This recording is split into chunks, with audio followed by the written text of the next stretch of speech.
అందుకే ఏం చేసిండు, సెక్రటేరియట్కి వచ్చిండు.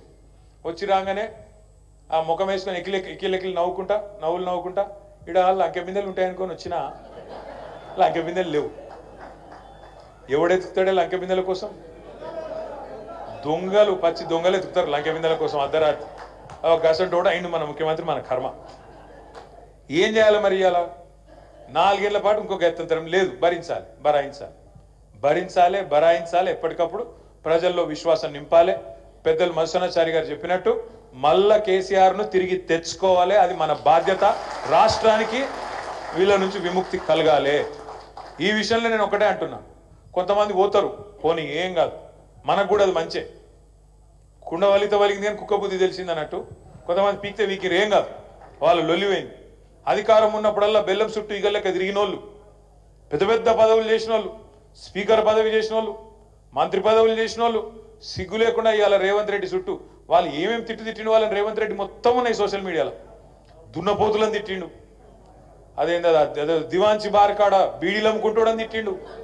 అయినా సిగ్గు లేకుండా పోయి వాళ్ళ దగ్గర కాళ్ళ కాడ ఇవాళ తల వంచుకొని పనిచేస్తూ ఉన్నారు. ఇంకా నీతిమాలిన రాజకీయం ఏంటంటే, సరే మన ఎమ్మెల్యేల ఇళ్ళ చుట్టూ తిరిగి కండువాలు కప్పిండు, ఓ 10 మందిని ఎత్తుకపోయిండు. మీకు తెలుసు, నాకు తెలుసు, రాష్ట్రం మొత్తం చూసింది.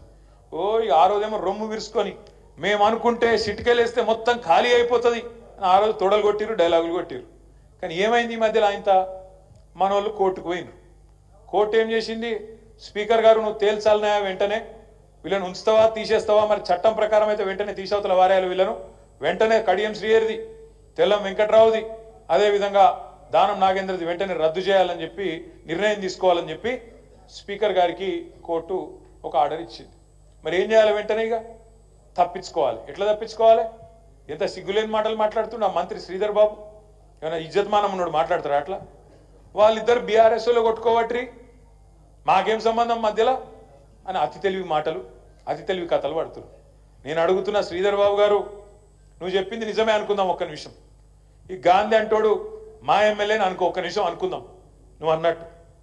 మరి ఆయన ఇంటికి పోయి కండువా కప్పిన దౌర్భాగ్యుడు సన్నాసి ఎవడు? గాంధీ ఇంటికి పోయి కాంగ్రెస్ కండువా కప్పిన సన్నాసి ఎవడు? నీ ముఖ్యమంత్రి కాదా? చిట్టినాయుడు కాదా? మరి ఇక నీ లెక్క ప్రకారం, నీ లాజిక్ ప్రకారం ఆడు మావాడే ఈడు మావాడే అంటే మరి మీ వాడు ఎందుకు పోయి కండువా కప్పిండు? ఇట్లాంటి ప్రశ్నలు అడిగితే మా వినయ్ అన్న మరి తెలిసి అన్నాడో తెలియకన్నాడో కానీ ఎలక్షన్ వస్తే అన్నాడు. ఏది? గన్పూర్లా వచ్చుడు కాదు, బరాబర్ వస్తుంది. ఆయన ఓడగొట్టి తీరాలే, బరాబర్ వస్తుంది, ఎవడు ఆపలేడు. 10 ఎలక్షన్లు వస్తాయి. అందుకే నిన్న శేర్లింగంపల్లి మీటింగ్ పెట్టుకున్నాం. నేను ఆల్రెడీ డాక్టర్ రాజయ్య గారికి చెప్పిన, డాక్టర్ రాజయ్య గారే మన క్యాండిడేట్ అని ఇప్పటికే కేసీఆర్ గారు కూడా అనౌన్స్ చేస్తున్నాడు. డాక్టర్ తాటికొండ రాజయ్య గారు తప్పకుండా రాజన్న గెలుపు కోసం నేను కూడా ఒక 4-5 రోజులు వచ్చి మీ హన్మకొండలో ఉండి శాయ శక్తుల మీతో పాటు కలిసి పనిచేస్తా అనే మాట కూడా నేను విజ్ఞప్తి చేస్తా ఉన్నా. ఎందుకంటే మన బాధ్యత, మనల్ని మోసం చేసిన వాళ్ళకు తప్పకుండా ప్రజల నుంచే మళ్ళీ గుణపాఠం చెప్పవలసిన బాధ్యత మన మీద ఉన్నది, మనందరి మీద ఉన్నది. ఆ పని కూడా చేద్దాం. ఇంకొక మాట కూడా నేను కోరుతా ఉన్నా, మనం ఏందో ఆగమాగమై ఎగిరితపడి కింద మీద అవసరం లేదు.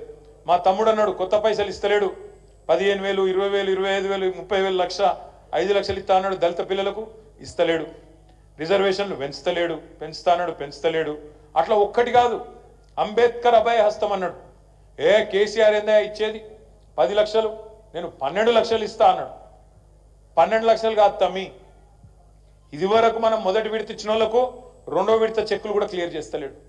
మనము 7,000 మంది పిల్లలకు బాబాసాహెబ్ అంబేద్కర్ గారి పేరు మీద, మహాత్మా జ్యోతిబా ఫూలే పేరు మీద, మౌలానా అబుల్ కలాం ఆజాద్ పేరు మీద మనం స్కాలర్షిప్లు పెట్టి విదేశీ విద్య కోసం 20 లక్షల రూపాయల చొప్పున 7,000 మంది పిల్లల్ని మన ప్రభుత్వంలో బయటికి పంపించినాం. వాళ్ళకు కొంతమందికి మొదటి కిస్తీ మనం ఇచ్చినాం, మొదటి ఇన్స్టాల్మెంట్ 10 లక్షలు ఇచ్చినాం, 2వ ఇన్స్టాల్మెంట్ కూడా ఈయన ఇస్తలేడు. నాకు మెసేజ్లు వస్తున్నాయి, జర్మనీకి వెళ్ళి ఇంగ్లాండ్కి వెళ్ళి, అన్నా జర మా గురించి మాట్లాడు, అన్నా మాకు ఈ 10 లక్షలు కూడా ఇస్తలేడు, మీరు మీ ప్రభుత్వం ఉన్నప్పుడు మొదటిసారి పడ్డది, ఇప్పుడు పడతలేవు, జర మమ్మల్ని మా గురించి మాట్లాడుండ్రి, మా గురించి లొల్లు పెట్టుండ్రి అని చెప్పి ఆ పిల్లలు కూడా మొత్తుకుంటా ఉన్నారు. కొత్త ఇచ్చుడు కాదు తమ్మి, ఉన్నవాటికి ఇస్తేనే వీడు గొప్పోడు, అవి కూడా ఇస్తలేడు. గసంటి ప్రభుత్వం, గసంటి ముఖ్యమంత్రి ఇలా మనకు ఉండడం అనేది నిజంగా మన దౌర్భాగ్యం, మనం చేసుకున్న దురదృష్టం.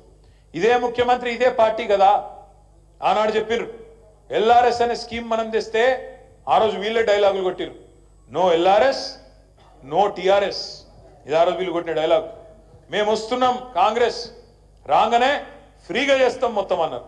ఇలా సిగ్గు లేకుండా, నీతి లేకుండా, నిజాయితీ లేకుండా ఇచ్చిన మాటను తుంగలో దొక్కి రాష్ట్ర వ్యాప్తంగా ఎల్ఆర్ఎస్ మేళాలు పెట్టి, మనం ఈ వరంగల్ కార్పొరేషన్లో కూడా ఎల్ఆర్ఎస్ మేళాలు పెట్టి ఇవాళ పేదలను, మధ్యతరగతి ప్రజలను, దిగువ మధ్యతరగతి ప్రజలను, పేదవాళ్లను పీడించుకొని జలగల్లాగా వాళ్ళ నుంచి రక్తం పీల్చే ప్రయత్నం చేస్తూ ఉన్నారు. అంటే ఇచ్చిన ఒక్క మాట ఒక్కటంటే ఒక్కటి కూడా నిలుపుకునే ముఖం కాదు వీళ్ళది. వచ్చిన కాడికెళ్ళి ఒకటే పనులు ఉన్నారు వీళ్ళు బిజీగా. 10 ఏళ్ళు అధికారంలో లేరు కదా, ఆవురు అంటున్నారు. ఇవాళ చిట్టినాయుడు ఒక దిక్కు, వాళ్ళ అన్నదమ్ములు ఇంకో దిక్కు, మంత్రులు ఒక దిక్కు, ఎక్కడోడక్కడ దోపిడిలో పడ్డారు. భయంకరమైన దోపిడి అంటే మామూలు దోపిడి కాదు. ముఖ్యమంత్రి అమెరికా పోతాడు, అమెరికా పోతే ముఖ్యమంత్రి తమ్ముడు జగదీష్ రెడ్డి అని ఆయన ముఖ్యమంత్రితోని ఒప్పందం కుదుర్చుకుంటాడు. ఏంటిది, నేను తెలంగాణలో 1000 కోట్ల పెట్టుబడి పెడతా అని ముఖ్యమంత్రి గారితోని, ముఖ్యమంత్రి సోదరుడు స్వచ్ఛ్ బయో అనే కంపెనీ నేను పెడతా అని 1000 కోట్ల పెట్టుబడట.